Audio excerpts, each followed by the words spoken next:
You can see. So this is a little American alligator. It's not a crocodile. Okay, here we go. Here's a couple more. In fact, one of them just flew.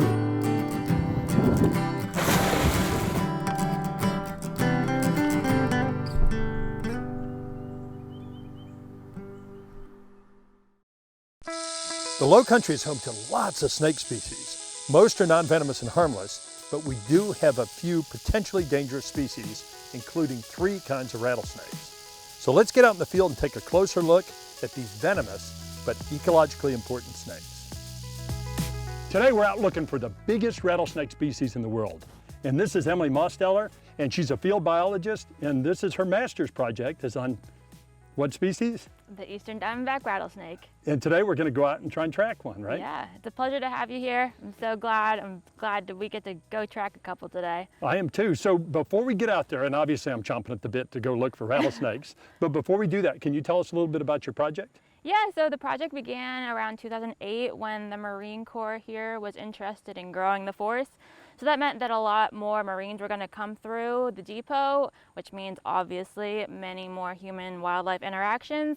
So it kind of started in an aspect where we want to mitigate that as much as possible, but also kind of figure out what's here, see what the population's like. And overall, we're interested in looking at the population density, the survivorship, the reproduction of the species. Again, it's a mark recapture study. So once we find an individual, we mark it and then we actually go back and look for it on a weekly basis, as long as the transmitter holds up. So you actually know where some of these snakes are, and we're going to go track them, right? Yeah, so I get to use this fun equipment, and we have radio transmitters on each of the rattlesnakes, either internally or externally. So yeah, I get to use these and track around the woods. All right, good. Let's go get them. All right, let's go. So I'm right behind you, Emily. Okay, sorry. Just kind of, you really do have to watch where you step, don't you? Yes, you do. You know, Emily, you know what's really cool about this is this habitat. Now, I've seen diamondbacks in the past, but they've always been associated with sandhills, gopher tortoise burrows. Right. So this is really, really different habitat. When I think of diamondbacks, this is not what I think of. Yeah, they're kind of unusual in their habitat selection here. That's actually what my thesis project is based on. I see fiddler crabs and all the sea oxide daisy. That's right. Stuff. Okay. Yeah, a little higher and drier here. Right. Yeah. Wow. This might be like a transitional marsh edge type habitat. Of course, Emily, the one you're looking for is the one that maybe is not the one making the beeps, right? Because there could be another one here. Yeah, so keep your eyes peeled. And right now it's breeding season, so where you find one, you're liable to find another. Here's one right here. Nuh-uh. Yeah. Here's a little baby right here. No way. See it right there? Oh my so cool. gosh. So there's a little baby diamondback right here.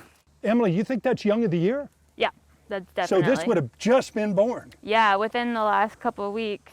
Emily, they are so cryptic. I mean, they just are. blend in so well, and especially a little guy. So how big are these when they hatch out? When they're born. Yeah, so that's about right there. They are, roughly 10 to 12 inches, I would say about a foot. But they are born live from mom. That's where they get the name Viperidae. It means live birth. Yeah, so it's live born kind of in an egg that ruptures right, exactly. as they're born. Yeah, so he's out here alone, which means that he already left mom. So do we want to catch this one? Yeah, let's. He's very alert. He's watching you.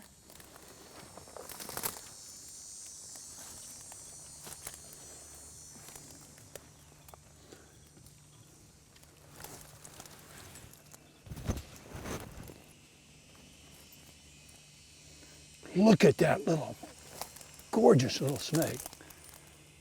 This is so cool. Good find, Tony. Okay, so what's the plan for this little guy? We weren't really expecting this one, were we? No, we weren't. So our goal is to get him back to our shed. That's where we work up the rattlesnake.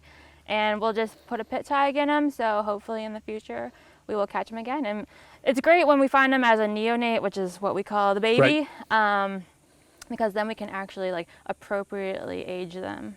Oh, that's right. And pretty much watch them for their hopefully watch them for their entire lives. Correct. Yeah. So I guess now we better find the one that was beeping. That's right. I know, because he's still around.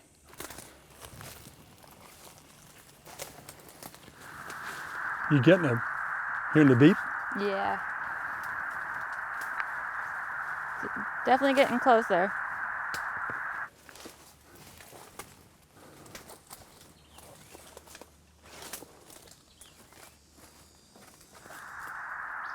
So where do you think, Emily? Right over in here somewhere?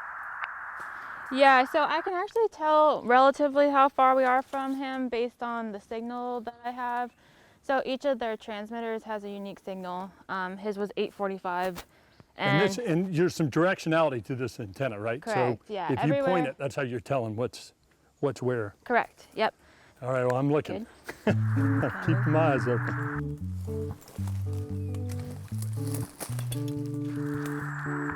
Just let me change I'm my right behind you. angle. I don't see it yet. Oh, okay, I think I do now. Just had to change the angle. So he's a little difficult to see. He's behind that tree in front of us. So normally we try to stay, 2 to 3 meters away so that we're not doing too much disturbing. Oh yeah, well we don't need to. Right, but for this purpose, just so we can wow! see the beautiful animal. Boy, that's a nice size one too. Yeah. That's a big animal. So Emily, how big's this snake? He's probably only about 4.5 feet. They're by no means a long snake, but they're pretty... They're meaty, aren't they? Yeah, meaty. So males are usually somewhat larger than females. There's a little bit of sexual dimorphism. On the island, it's a little less noticeable just because they are limited by factors such as, prey items.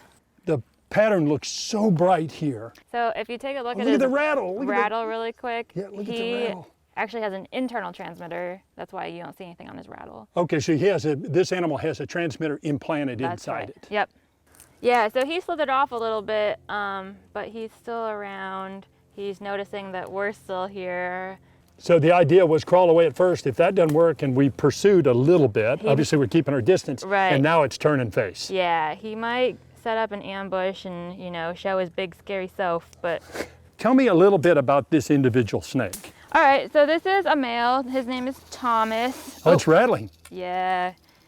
Oh, wow, look at that posture. So now he's suddenly feeling threatened. There's a lot of us, there's only one of him.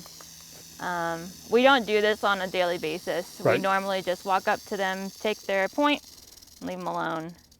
So we won't harass him more today, but it is cool to see how they And there he goes, he's behave. crawling off. So what do you find that these animals are eating here on Paris Island?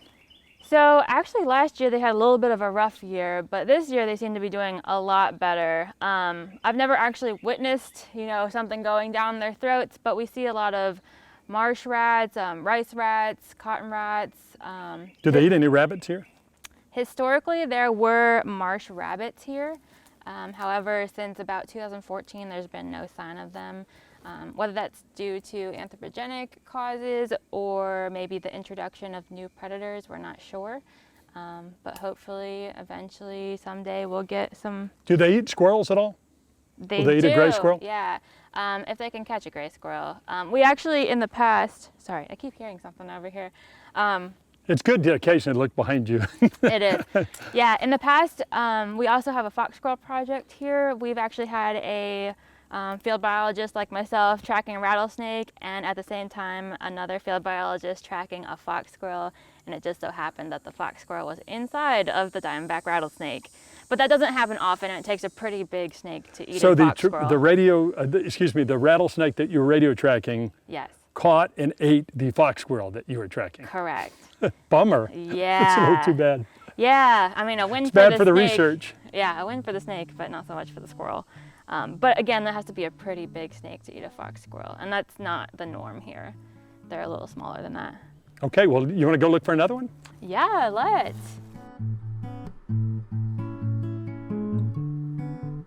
Okay, so there's one in here, you think?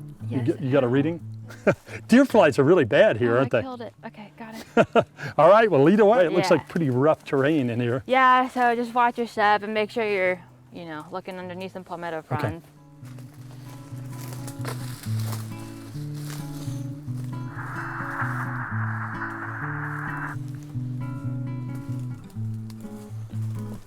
So what do you think? Where does it look like it? So we're not too close to her. She has an external transmitter. So I usually estimate that they're, a little farther because the signal gets weaker. Got it. A lot of dog fennel in here, and Oh yes. looks like a pretty good place to hide for sure. There's a lot of Definitely. cover here. So Emily, what's the biggest diamondback you've ever seen on Paris Island? So probably 5 feet. Yeah, 4.5 don't you think people have a feet. tendency to think that all diamondbacks are 7, 8 feet long? Yeah, And in exactly. reality, the biggest one ever caught was approaching 8 feet long, I Right, guess. yeah, didn't and even those hit are 8. really rare, right? Right. Yeah. Here their average is 4 to 5. Inland it's up to 6 usually. But that's still a huge snake. That is a huge snake. Boy, what a great looking stump hole.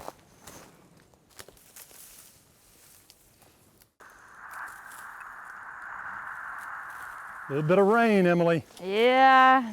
They do like the rain. I mean, they'll still sit there even if it starts raining? right. I mean, unless it's a downpour and they get flooded out of their little ambush location, they'll probably stay. It's kind of a cooling mechanism. All right, do you see it? Oh, she's trying to move now. Yep. Oh, right here. I Oh. see her moving. Okay, Emily, so she crawled, looks like she crawled right in there. Wow. Yeah, she disappeared kind of underneath all this thick grass. I guess that makes kind of a nice little refuge for her. Right. This is a female, right? Yep.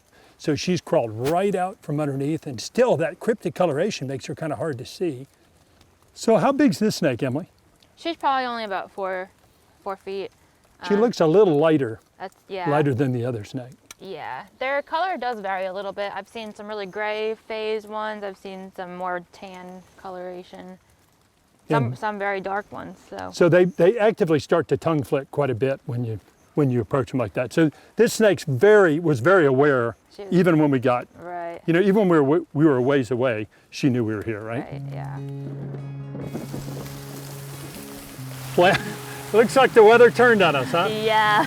So Our snake didn't like it either. Yeah, our snake didn't like the rain and crawled off. Yeah. So can we go back to the lab Yeah.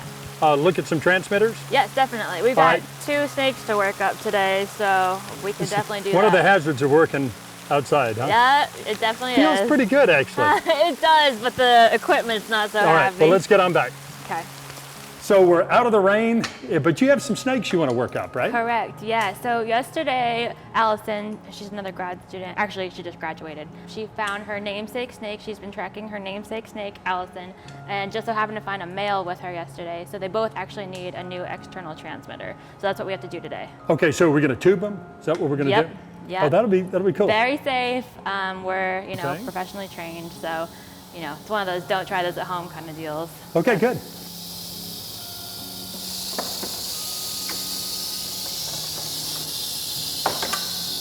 Good. Got it. This is an impressive snake. Diamondbacks are impressive animals, for sure. The head on it, the head on it's, that long or so. Yeah. Notice I do that through the tube. Okay, so what are you guys going to do with this one? All right, so first we want to get his length. So we measure the snout to his vent. That's a more accurate measurement, and then we'll do his total length. Okay. Emily, how old do you think this snake is? That's a good question. It is a myth that you can't tell by the size of the rattle. Right. Certainly not by number of rattles, but do you think it's at least 10 years old? I would say so, yeah. It's healthy, it's large, it's long. Our population is around that age, the 10 to 14 range. Feels like it's got really good body weight too. Yes. Oh, he's musking. He's trying to make everyone smell. I think it's an honor to be musked by a rattlesnake, like a diamondback rattlesnake. There you go.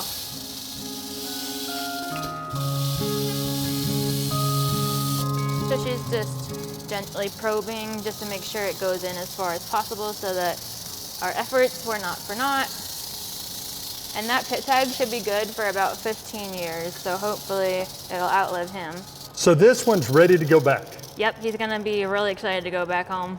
You know, this is really an impressive snake, obviously, but they really do face some perils out there, don't they? Definitely. So what are the sorts of things you worry about, like in terms of conservation of diamondbacks? What sorts of things do you worry about? Well, the first thing that comes to mind, unfortunately, is humans. They get a really bad rep, but you know, a lot of people don't recognize that they're really good for the environment. They're basically pest control, and they can eliminate a lot of diseases that, you know, small mammals bring with them.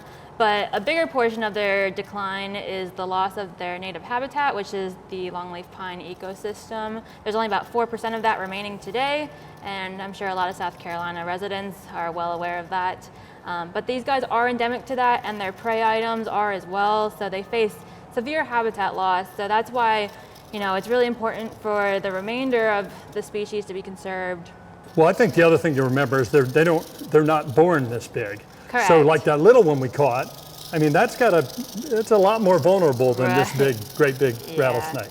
So conservation is very important. And as you said, it's just not fair for species to disappear just because they're inconvenient for us. Yeah, it really isn't. And it's just not the same, it's just not the Lowcountry without some rattlesnakes around, You're that's very for sure. right. Well, I sure appreciate the research you guys are doing, and I especially appreciate you letting me come along today. Sure. And I mean, I love this stuff. Yeah, thanks so much for coming. Thanks for taking an interest.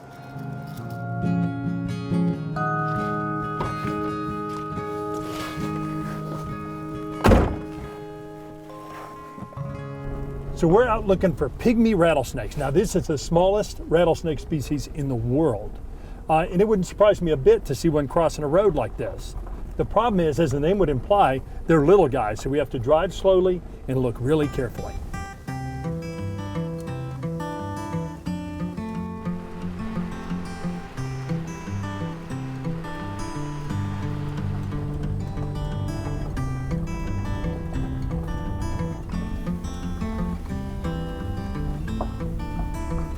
Okay guys, there's something right here.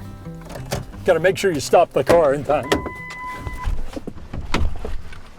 Guys, look right here, and this is it. It's a pygmy. Now this is the darkest, my gosh, I can't tell if it's in shed, but this is the darkest pygmy rattlesnake. No, it's not in shed. It's just really, really dark. Now this looks more like one that we would call a dusky pygmy rattlesnake. And this is an adult. I mean, these adults are never more than 2 feet long. So 15 to 24 inches is pretty typical. So this is an adult. And the rattle is so minute that when they do rattle, it sounds like an insect buzzing. And this one looks like a lot of times they're missing part of the rattle. This boy, he's sitting here perfectly, or he or she, I can't really tell by looking at it. But little tiny rattle.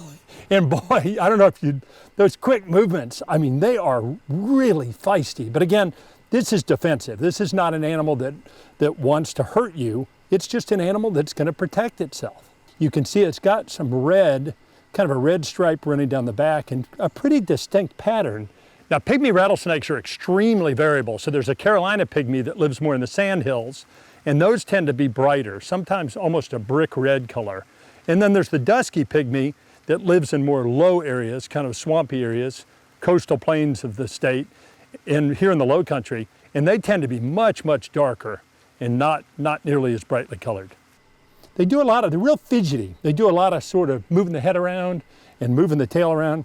And again, this is a venomous snake, so we've got to be careful. And I'm well out of range of striking here, but boy, I wouldn't want to get bit by one of these. Probably wouldn't die from it, but it'd be very painful, a lot of tissue destruction possibly, might even lose a finger or something like that. So we don't want to take any chances at all. Now it is really humid out here, and actually it's starting to rain just a little bit. You notice it has a rattlesnake head, but a little different than your typical crotalids, you know, the bigger rattlesnakes, the Diamondback and the canebrake. It has a much small, every time I move, he sort of pops his head over and gets a good look at me. Now, because they're small, they eat small things. They eat a lot of frogs, tree frogs, all kinds of ranted frogs, you know, leopard frogs and things like that. They even eat insects sometimes. Now the babies are really small. Typically they'll have 5, 6 babies, sometimes more. And the babies are so small when they're born, they can coil up on a quarter. So just think how small that animal is. And a lot of times the babies have to feed on things like centipedes and of course really small frogs. Anyway, neat little tail movements. Okay, one of the really cool things that pygmies do is something called caudal luring. And other vipers do this as well. They'll take the tip of the tail and they wiggle it. And what's interesting about baby pygmies is the tip of the tail is kind of a bright yellow color. Now we see this in copperheads and cottonmouths and other species as well. But they use this to lure in frogs and lizards and things like that. And that's how they catch their food. Now adults do this a lot less. Now as you guys can see, it's started to rain. But I'll tell you what, this is totally worth it. Doesn't hurt to get a little bit wet. And we got a chance to see a pygmy rattlesnake. So I'm gonna move this little guy across the road.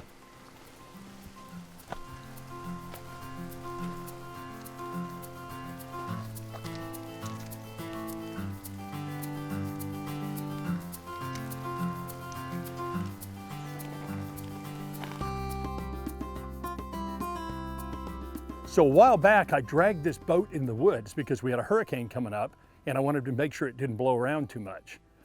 Yesterday, I came out here to drag this back out into the boatyard, and when I did, I picked it up very carefully, and underneath is something absolutely amazing. And I'll bet it's still under here.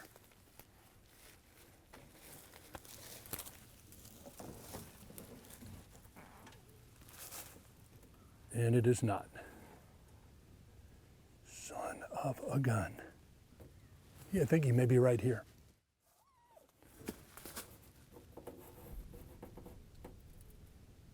I think he's, guys, so I don't see this, unfortunately, but I'm being really careful.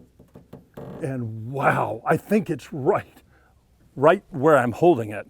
So I guess what I'm gonna have to do is flip this boat over, but I wanna be really careful how I do this. Use the handle.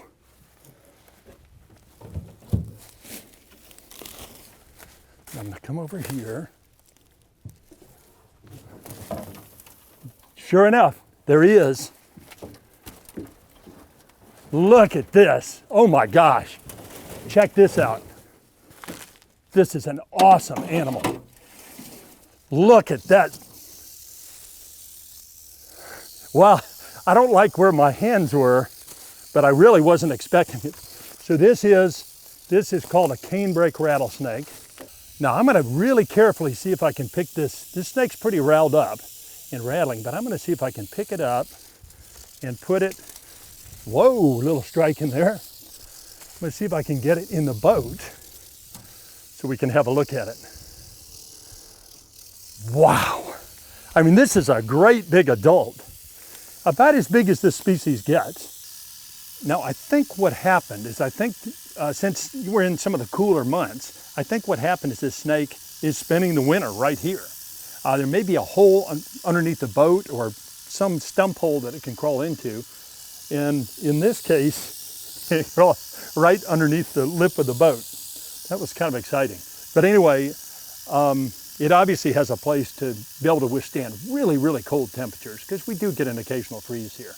Okay, the first thing you notice is the rattle. And this is one of the rattlesnakes. And you know, these guys don't always rattle. This is one that's a little more active than I'm used to. Okay, the rattle is kind of interesting, and probably what it is defense for the snake. If you think about it, there's a real chance of some big animal stepping on a rattlesnake because it can't see it. So why not rattle, make some noise, and that way you don't get stepped on. Of course, it protects the animal that might accidentally step on it as well. Some real characteristics of this species, the canebrake rattlesnake, is this rusty stripe down the back, and wonderful pattern. This is so cryptic. I mean, this animal on the forest floor is so hard to see. And of course, that does a couple things. Protects the snake from predators, and also, even more importantly, it allows it to stay hidden so that when a prey species, something like a mouse or a squirrel, comes close enough, doesn't see the snake, wham, it gets bitten, and then the snake can eat it.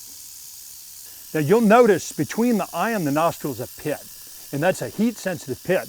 And that's what this animal can use to find prey. Even if it's pitch black out, it can detect a thermal signature of a mouse or a rat or a squirrel or something like that, and then strike at it with pinpoint accuracy. So that pit's really important to help locate prey and to help catch prey.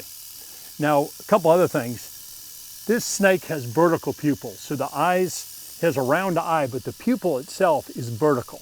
And that's true of a lot of nocturnal species. And a lot of species, all the pit vipers would have that vertical pupil.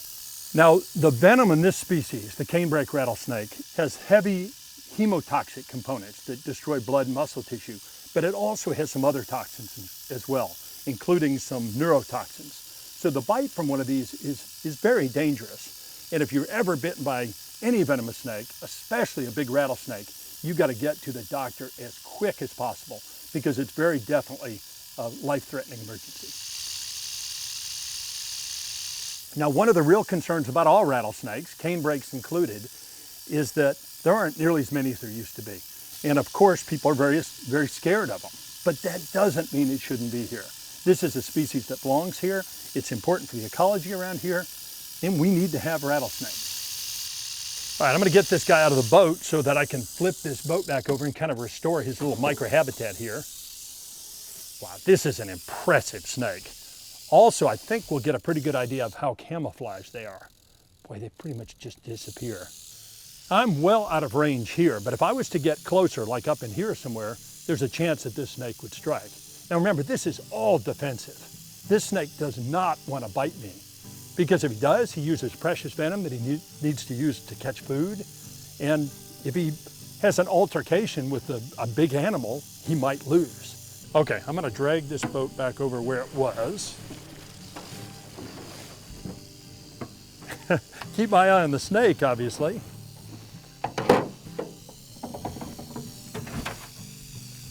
Okay, and I think we can get this snake to go right back where he came from.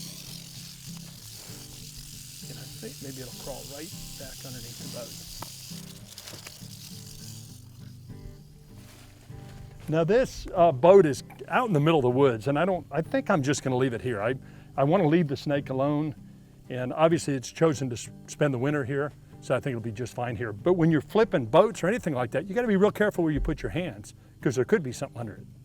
You know, I was just kind of glancing around. This is beautiful habitat, not only for canebrake rattlesnakes, but for the prey that they like, you know, rat species and squirrels and things like that. I can understand why a rattlesnake's doing well here. A lot of people don't like the idea of having rattlesnakes around here, but it's actually a good thing. And although some of these species can be potentially dangerous, they're ecologically very, very important to the region. And besides, there's something really exciting about having rattlesnakes right here in the Lowcountry. Thanks for joining us on Coastal Kingdom.